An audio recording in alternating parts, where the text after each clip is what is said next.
오늘 이 말씀을 토대로요, 우리가 계속해서 보고 있는 하이델베르크 요리문답 9에서 11문 의로우신 하나님에 대해서 함께 나누어 보도록 하겠습니다.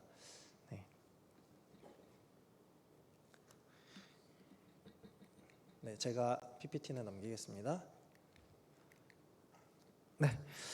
오늘은요 하이델베르크 요리문답 9에서 11문입니다. 저희가 지금까지 오늘까지 하면 총 11개의 문이 되죠.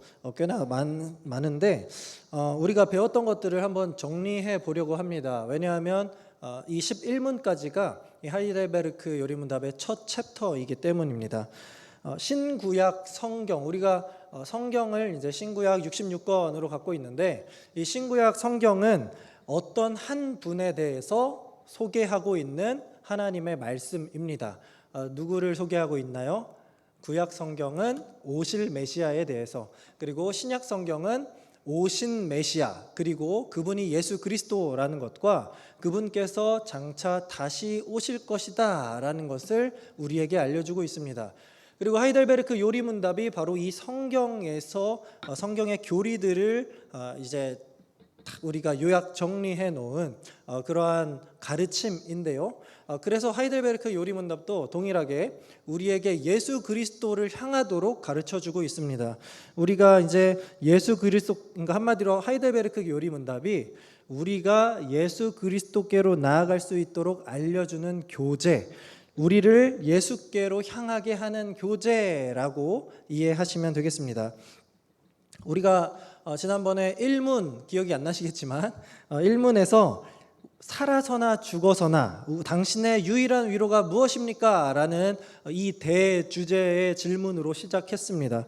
그리고 우리의 유일한 위로가 누구였냐? 바로 내가, 영혼과 내 육체가 모두 다 예수 그리스도의 것이라는 것, 곧 내가 예수 그리스도께 속한 자라는 것. 오늘 우리가 오전 말씀에서 들었죠. 우리가 그 십자가에 속한 자라는 것이 우리에게 얼마나 큰 은혜이고 위로가 되는지를 우리가 이 일문을 통해서 배웠습니다. 즉 내가 예수님께 속한 것이 얼마나 큰 위로냐, 참된 위로다, 이 세상 유일한 위로다라는 거죠. 그러면 왜 예수님께 속한 것이 참된 위로가 되느냐를 살펴봐야겠죠. 그것은 우리가 아담과 하와의 불순종으로 인해서 시작된 그 죄로 인해서 우리가 죄인이 되었기 때문에 우리가 예수 그리스도를 위로로 여길 수 있다라는 겁니다. 죄는 우리를 전인격적으로 타락하게 만들었다고 했죠. 그래서 우리의 영역이 예를 들어 1부터 100개가 있으면 하나부터 100까지 전부 모든 영역이 다 죄로 물들어서 우리에게는 선한 것이 하나도 없다라고 우리는 배웠습니다. 그래서 우리는 전적으로 타락한 죄인이기 때문에 조금도 선한 것을 할 수 없고 하나님 보시기에 어떻습니까? 악한 것만 행할 수밖에 없는 죄만 짓는 비참한 존재였다라는 거죠. 이 죄인된 우리에게 가장 비참한 것이 뭡니까? 우리는 우리 스스로를 결코 구원할 수 없다라는 것으로 결론이 귀결됩니다. 그래서 나는 죄인이기에 스스로 구원할 수 없는 비참한 존재라는 것을 이 하이델베르크 1에서 11문이 우리의 상태를 진단해 주고 있는 겁니다. 그리고 여기에 조금 더 나아가서 그렇다면 나를 이제 돌아봤으니까 그럼 그러한 나를 구원해 주시는 하나님은 도대체 어떤 분이신가에 대해서 나누는 것이 오늘 우리가 함께 볼 하이델베르크 9에서 11문의 핵심이 되겠습니다. 이렇게 이제 하나님에 대해서 알아보고 나서 그러면 이제 우리가 이 하이델베르크 1에서 11문을 총체적으로 아우르게 되는데요. 이걸 통해서 우리는 죄의 비참함에 빠진 존재라는 것을 깨닫게 되고, 그래서 우리가 바라보아야 할 것은 하나님의 구원밖에 없다라는 쪽으로 결론이 흐르게 됩니다. 우리가 오늘 이 시간 하이델베르크 9에서 11문을 돌아봄을 통하여서 우리의 참된 위로가 되시고 구원자 되시는 그 예수 그리스도께로 우리의 시선이 조금 더 향하게 되는 이 믿음의 업그레이드 시간이 되기를 소망합니다. 우리 이제 본론으로 넘어가서 하이델베르크 요리문답 9문을 제가 먼저 읽고 여러분이 답하시면 되겠습니다. 9문입니다. 하나님께서 사람이 행할 수 없는 것을 그의 율법에서 요구하신다면 이것은 부당한 일이 아닙니까? 아닙니다. 하나님은 사람이 행할 수 있도록 창조하셨으나 사람은 마귀의 깸에 빠져 고의로 불순종하였고 그 결과 자기 자신뿐 아니라 그의 모든 후손도 하나님의 그러한 선물들을 상실하게 되었습니다. 네, 이 문을 지금 띄워놓을 테니까 잘 보십시오. 제가 한 가지 이제 여러분들에게 요구를 하겠습니다. 여러분, 제 진지한 얼굴을 쳐다보십시오. 자, 여러분 한번 축지법을 쓸 수 있는 분 있으면 축지법을 써보십시오. 여러분 하시면 제가 1,000만 원을 드리겠습니다. 자, 어떻습니까? 여러분의 반응? 저 강도사가 드디어 미쳤나 싶죠? 자, 왜 그렇습니까? 이 세상에 축지법을 할 수 있는 사람은 없기 때문입니다. 지금 제가 여러분에게 할 수 없는 얼토당토한 일을 시켰다라는 것을 모두가 인지하고 계시죠? 이 질문이 이것과 마찬가지입니다. 우리가 타락한 죄인이라서 애초에 하나님의 율법을 지킬 수 없다면 하나님께서 이 율법을 우리에게 지키라고 요구하는 것 자체가 하나님의 부당하심을 나타내는 거 아닙니까? 라는 거죠. 이것은 제가 지난주에 말씀드렸던 신정론에 해당하는 내용입니다. 신정론이 뭐라고 했습니까? 우리가 하나님이 이제 선한 것도 창조하셨지만 악한 것도 창조하셨는데 그렇다면 그 악을 창조하신 하나님 때문에 내가 죄를 짓게 된 거고 내 죄의 책임은 나한테 있는 게 아니라 하나님께 있다라는 것이 신정론의 핵심이라고 했죠. 하나님께 모든 책임을 전가하고 하나님께로 이제 탓하는 것, 그것이 바로 신정론이자 죄인된 우리의 본성입니다. 그렇다면 여러분들에게 묻겠습니다. 여러분들은 어떻게 생각하십니까? 정말로 하나님께서는 우리가 지킬 수 없는 명령을 주시는 악덕 업주와 같은 분이라고 생각하십니까? 이것은 제가 이 내용을 보면서 우리가 하이델베르크 요리문답 구문을 이렇게 보게 되면요, 그 답은 처음부터 정해져 있죠. 뭐라고 합니까? 아닙니다 라고 분명하게 말하고 있습니다. 하나님은 사람이 율법을 지키고 행할 수 있도록 창조하셨다라고 말하죠. 표현을 바꾸면요, 하나님은 사람을 악하게 창조하신 게 아니라 선하게 창조하셨다라고 할 수 있습니다. 우리 다 함께 창세기 1장 31절을 함께 읽어보도록 하겠습니다. 시작. 하나님이 지으신 그 모든 것을 보시니 보시기에 심히 좋았더라. 아멘. 이제 하나님께서 세상을 창조하신 후에 이렇게 말씀을 하십니다. 심히 좋았더라. 이것을 히브리어로 보면요, 이 이상한 글자 보이죠? 이렇게 이제 히브리어는 왼쪽에서 읽는 게 아니라 오른쪽에서부터 이렇게 읽어야 되는데 베히네 토브라고 기록되어 있어요. 이게 뭐냐면 very good에 해당합니다. 매우 좋은, 그리고 매우 선한의 의미를 지니고 있죠. 그러니까 하나님께서 세상을 다 창조하신 후에 어떻게 바라보셨냐? 너무 좋다, 너무 선하다라고 말씀하신 겁니다. 그러니까 이 세상에 애초에 있었던 것은 선밖에 없었다라고 우리가 이해할 수 있겠죠. 그러나 우리가 선에서 율법을 온전히 지킬 수 있는 상태였던 우리가 하나님께 온전히 순종할 수 있게 된 우리였는데, 제가 지난주에 말했죠. 이 순종은 기계적인 순종이 아니라 우리가 자발적으로 하는 순종이라고 말씀드렸죠.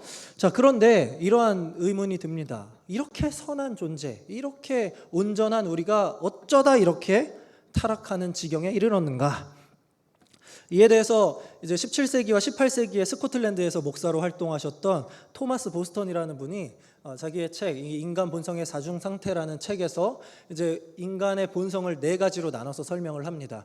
밑에 거는 사실 이제 3단계, 4단계라서 오늘 내용을 보실 건 아니고요. 첫 번째, 첫사람 아담의 상태를 보시면요, 이것이 바로 처음 창조되었던 사람의 본 상태입니다. 어떤 상태로 되어 있나요? 무죄의 상태라고 되어 있는데 그 아래에 able to sin이라고 되어 있죠. 죄는 없는 상태인데 어떤 존재입니까? 죄를 지을 수 있는 존재라는 겁니다. 다시 말해서 하나님께서 선악과를 주셨죠. 선악과를 주심으로써 이제 하나님이 선악과야 나야, 당연히 나를 선택할 수 있도록 우리의 자발적인 순종을 자유의지를 통해서 할 수 있도록 하나님이 만들어 놓으신 최초의 상태가 바로 이 첫사람 아담의 상태, 이 상태라는 겁니다.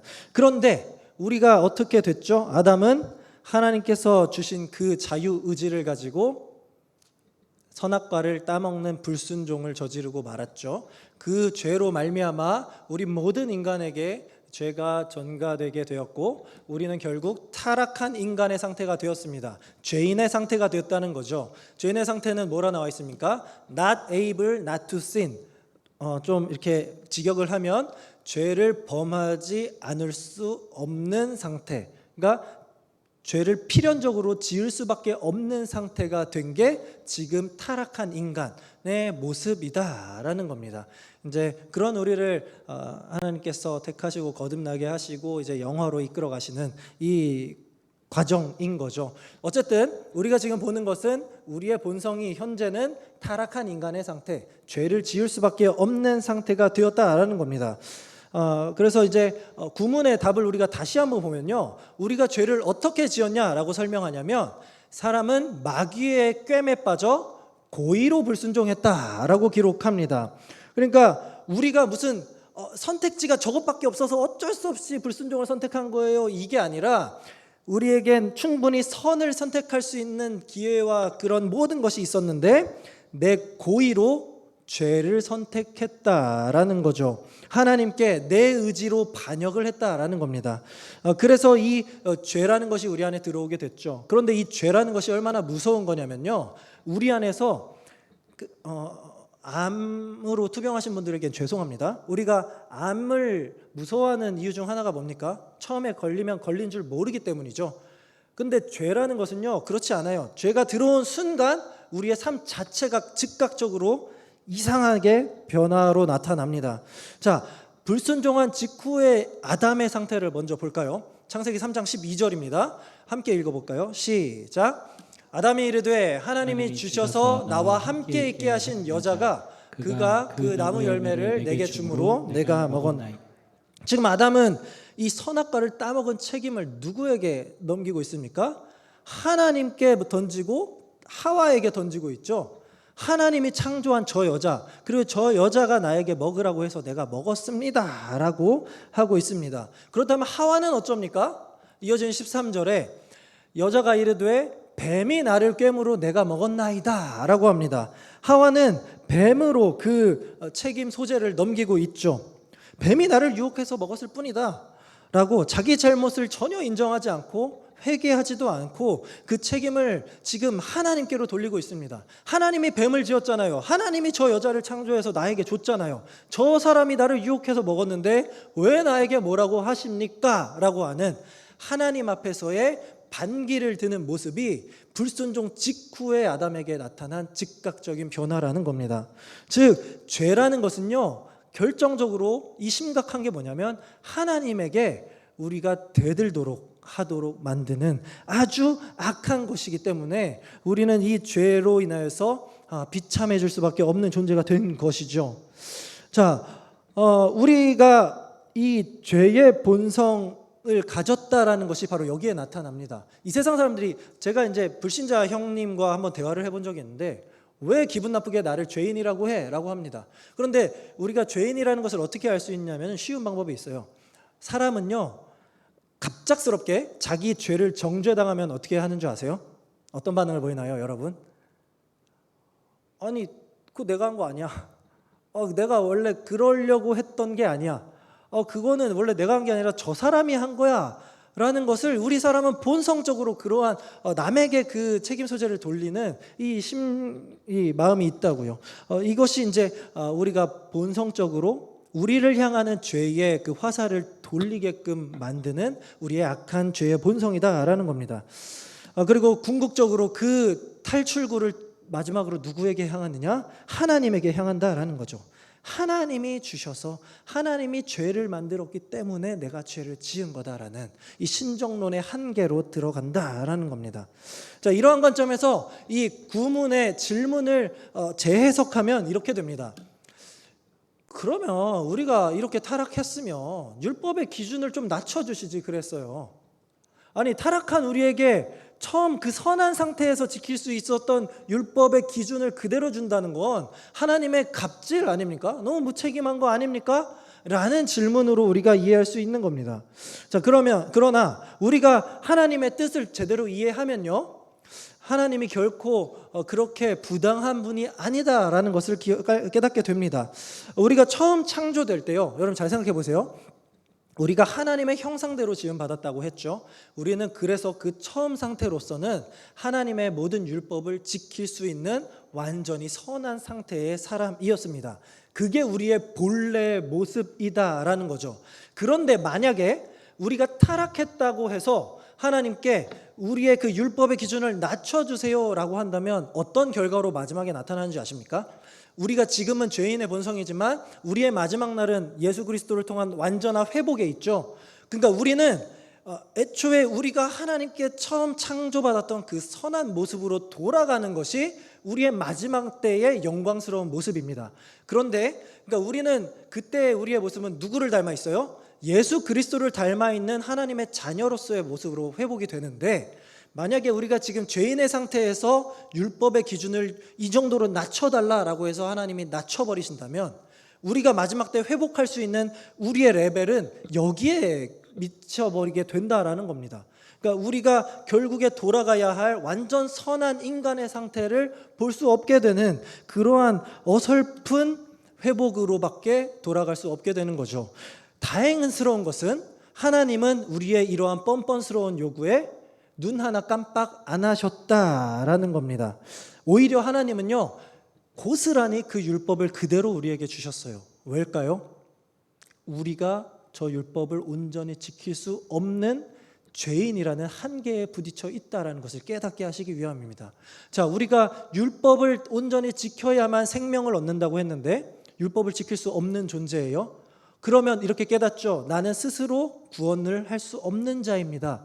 그러면 우리는 본능적으로 어떻게 됩니까? 우리를 구원할 수 있는 존재에게 붙들리게 됩니다.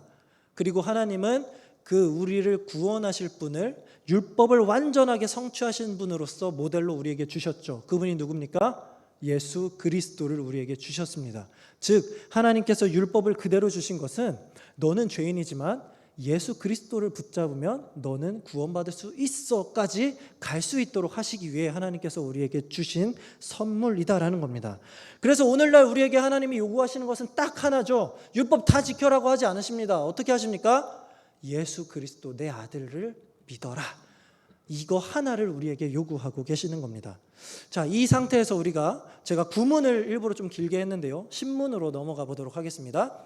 하나님께서는 그러한 불순종과 반역을 형벌하지 않고 지나치시겠습니까?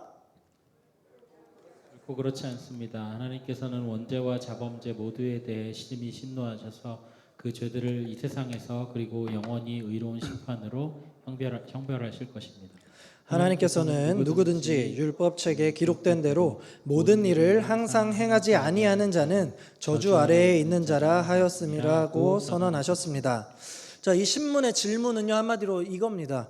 하나님, 그냥 좀 넘어가 주시면 안 돼요? 꼭 벌을 내리셔야겠어요? 라는 질문입니다.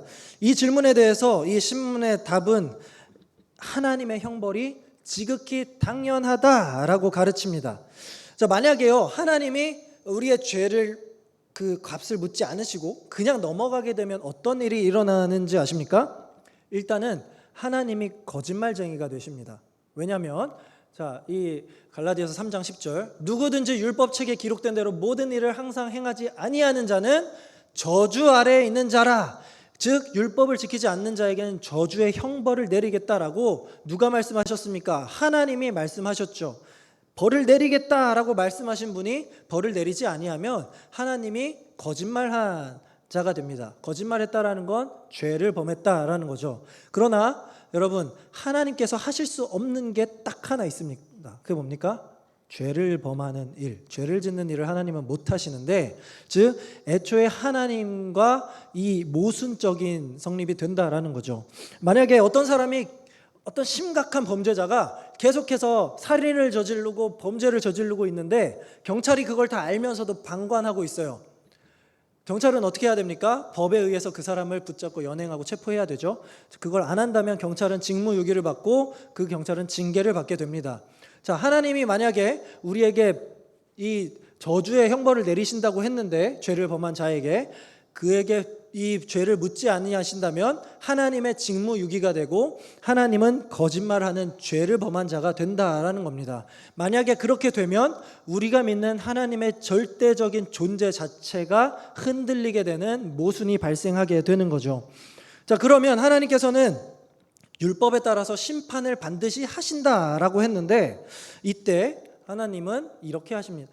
우리의 죄에 대해서 심히 진노하신다라고 표현합니다. 그리고 어떤 거에 진노하시냐면 우리의 원죄와 자범죄에 대해서 진노하신다라고 하죠. 자, 그러면 우리가 이 개념을 이해할 필요가 있어요. 원죄는 무엇입니까? 바로 아담이 지어서 우리에게까지 전해져 오는 그 죄. 원죄라는 말 풀어서 쓰면 원래부터 있던 죄라고 기억하면 되죠. 이 죄가 우리의 지금 본성 그 자체가 됩니다. 우리의 죄된 모습, 이 내부적으로 우리는 죄인이다라는 거죠. 그렇다면 자범죄는 뭡니까? 바로 이 우리 안에 있는 원죄가 밖으로 표현되는 것, 발현되는 겁니다. 자범죄, 스스로 범한 죄라는 거죠. 아까 토마스 보스턴이 정했던 그 타락한 인간의 상태가 바로 이겁니다. Not able not to sin. 죄를 필연적으로 지을 수밖에 없는 비참한 존재인 우리가 스스로 짓는 죄, 그게 바로 자범죄라는 거죠. 하나님은 이러한 원죄와 자범죄 두 죄에 대해서 심히 진노하신다라고 하는 겁니다. 그러면 돌이켜보면 우리가 사실 얼마나 많은 죄를 짓습니까? 오늘 하루만 봐도 뭐 서로 정죄하라라고 하면 신나게 고발하겠죠. 우리는요 이 죄를 엄청나게 짓고 있으니까 하나님의 심각한 진노를 사고 있는 상태다라는 겁니다. 자, 그리고 이 하나님의 진노는 어떻게 나타나느냐? 심판으로 나타납니다. 어떻게 심판으로 나타나냐면 그 죄들을 이 세상에서 그리고 영원히 의로운 심판으로 형벌하신다라는 겁니다. 여러분들 우리가 하나님의 심판에 대해서 두려워하는 경향이 있어요. 그래서 이 요한계시록을 굉장히 두려워하기도 합니다. 그런데 이게 뭐를 겨냥하고 있냐면 우리는 본능적인 건 모르겠어요. 우리는요 이상하게 하나님의 심판은 최후에 있을 것만 생각합니다. 그러나 하이델베르크는 뭐라고 합니까? 이 세상에서 지금도 심판하고 계시다라고 말하고 있죠. 그러니까 하나님은요 여전히 오늘날에도 심판하고 계십니다. 하나님의 심판이 어떻게 나타나는 줄 아십니까? 우리 안에 생각의 괴로움, 우리 안에 번민함, 우리 안에 이 근심과 걱정을 통해서 내 안에서도 발현이 되고요. 또 하나님의 심판이 이 세상에서도 그대로 나타나요. 대표적인 게 뭐입니까? 전쟁, 기근, 홍수, 이러한 다양한 자연재해 또는 어떠한 사회적인 모습을 통해서 하나님께서 심판을 나타내십니다. 따라서 오늘날에요 여러분 뭐 어떠한 사건 사고를 보고 하나님의 심판이야 라고 속단하는 것도 잘못이지만 혹 우리 주변에 이러한 재해들이 겹치고 있고 내 삶에 굉장히 괴로움이 계속되고 있다면 혹 내 죄로 인해서 내가 하나님의 심판을 받고 있는 것일 수도 있다라는 그러한 죄의 자각을 우리는 늘 하고 있어야 합니다. 그리고 그 죄의 마지막 형벌은 결국에 무엇이냐? 이 죄를 하나님 앞에 해결받지 못하면 결국 우리는 영원한 형벌, 저 지옥의 형벌에서 벗어날 수 없게 된다는 것을 우리는 꼭 기억할 필요가 있습니다. 자, 그러면 하나님이 굉장히 두려우신데 자, 11문은 이런 질문을 합니다. 답을 여러분 해주세요. 그러나 하나님은 또한 자비하신 분이 아닙니까? 하나님은 참으로 자비하신 분이나 동시에 의로우신 분입니다.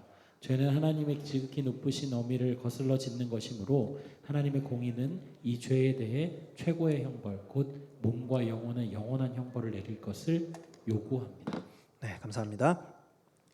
우리가 세상의 교회를 소개할 때 하나님을 소개할 때 제일 많이 쓰는 표현 하나님은 사랑입니다 라고 하죠. 하나님은 사랑, 하나님 하면 사랑, 사랑하면 하나님, 하나님은 그 사랑 자체이신 분 아닙니까? 그런데 사랑의 하나님 치고 그 형벌이 너무 우리에게 무거운 거 아닙니까? 라는 질문이 바로 이 11문의 질문이 되겠습니다.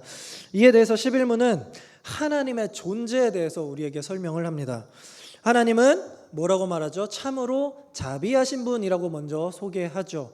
자비, 너무나도 우리에게 익숙한 히브리어입니다. 헤세드라는 말입니다. 헤세드, 많이들 들어보셨죠? 그런데 우리가 일반적으로 이 세상에서 자비를 베풀어 달라라고 하면 뭡니까?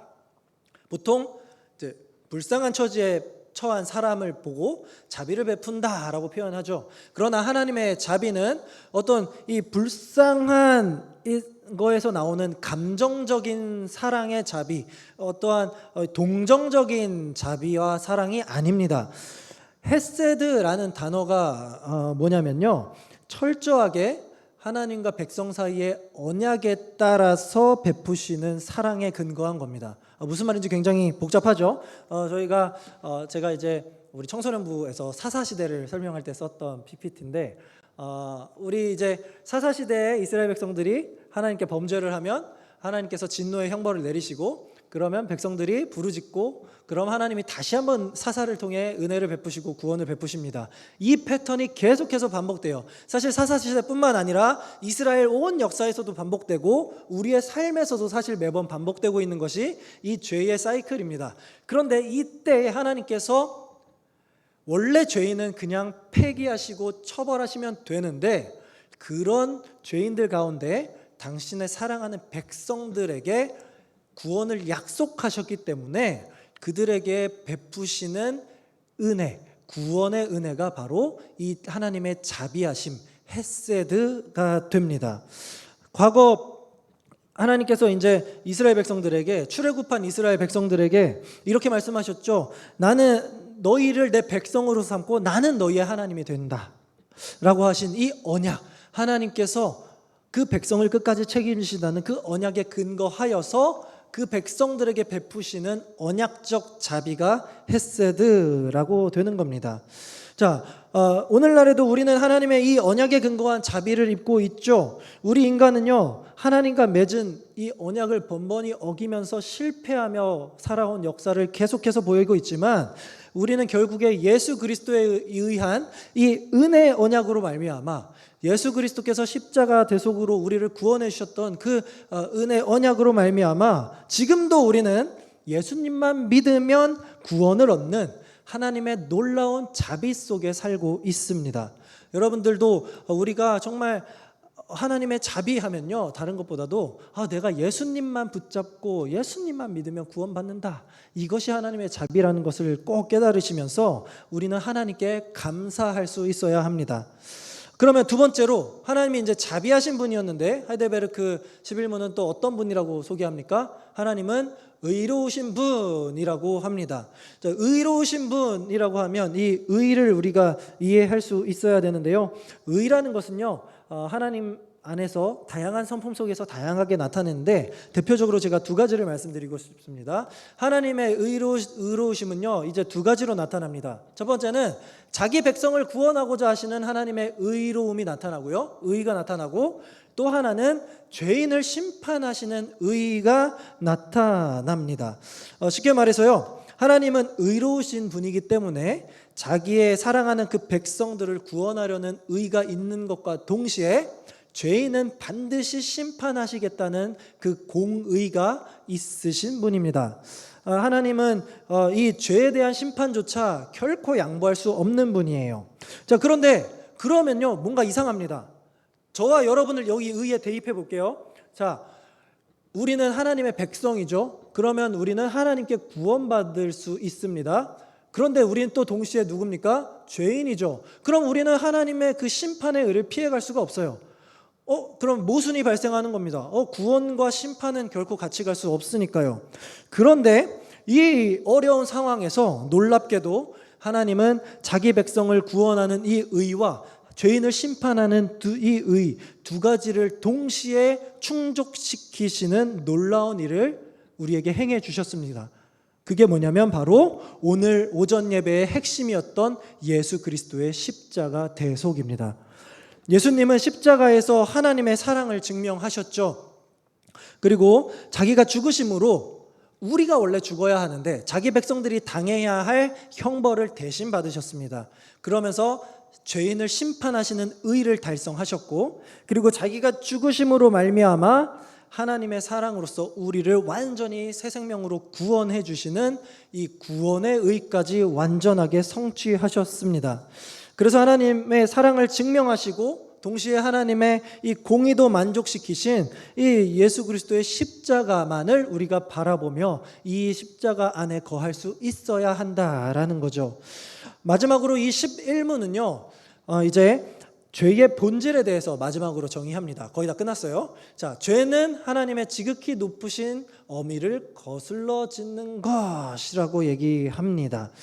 자, 이 엄위라는 게 무슨 말이냐면 놀랍고 기이한, 초월적인, 존엄하다라는 의미를 갖고 있습니다. 즉, 죄라는 것은요, 그냥 우리가 너무 가볍게 생각하는데요, 이 죄라는 것은 존엄하시고 초월적인 하나님께 우리가 범죄하는 행위를 가리키고 있습니다. 다시 말해 하나님께 그냥 죄를 짓는 것이죠. 자, 제가 일전에 수요기도에 오신 분들께 설명드린 적이 있는데, 같은 잘못을 저질렀다고 해도 그 잘못을 내가 범한 피해 당사자의 신분에 따라서 우리의 잘못의 경중이 나뉜다라고 했습니다. 무슨 말이냐면, 제가 만약에 제 친구에게 이렇게 뺨을 때렸습니다. 그러면 이제 그것도 잘못한 거죠.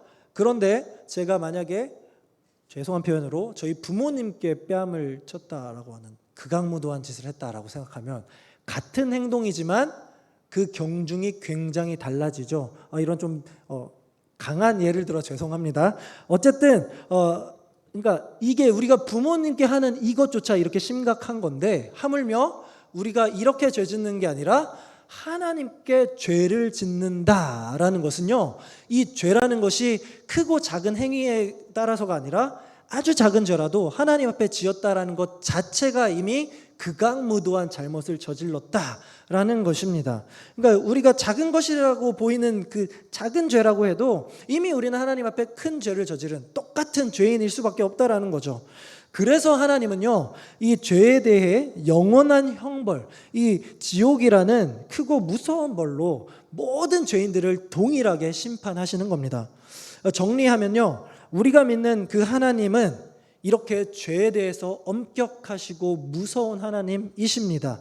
그러면서 동시에 자기 백성에게는 구원을 베푸시는 헤세드, 자비의 또 은혜의 하나님이십니다. 그러므로 우리가요, 하나님을 믿더라도요, 대충 죄를 같이 지으면서 이렇게 믿는 것이 아니라 그 엄청나신 어미하신 하나님을 믿을 때 제대로 잘 믿고 섬겨야 한다는 것, 이것이 우리가 꼭 명심해야 할 것입니다. 사랑하는 우리 영신의 성도 여러분, 제가 말씀을 정리하도록 하겠습니다. 우리는 오늘 이거 이제 PPT 꺼주셔도 됩니다. 우리는 오늘 이 9에서 11문을 통하여서 하나님의 자비와 의를 함께 배웠습니다. 하나님은 사랑이 넘치시지만 또한 하나님은 죄를 심판하시는 의로우신 분이십니다. 그리고 우리는 그 죄에서 스스로는 결코 벗어날 수 없는 비참한 죄인입니다. 그렇기 때문에 하나님은 이 비참한 죄인이면서도 당신의 백성인 우리를 위하여서 자기의 독생자 예수 그리스도를 우리에게 주실 수밖에 없었습니다. 그분이 하나님 아버지의 이 자비와 의를 동시에 만족시키셨습니다. 그래서 우리는 오직 예수 그리스도를 구주로 믿음으로 인하여서 하나님께로부터 올 영원한 형벌로부터 벗어나 구원함을 얻을 수 있게 된 겁니다. 여러분들이 우리가 많이 들었지만 결코 변치 않고 우리 신앙의 가장 중요한 이 핵심, 예수 그리스도로 향할 수밖에 없다라는 것을 여러분 꼭 기억하시면서 자비하시고 의로우신 하나님을 두렵고 떨리는 마음으로 잘 믿으시고, 동시에 예수 그리스도를 보내주신 그 놀라운 사랑에 감격하면서 제대로 된 신앙인으로 성장하시는 저와 여러분들 되시기를 우리 주님의 이름으로 간절히 소망합니다. 우리 이 시간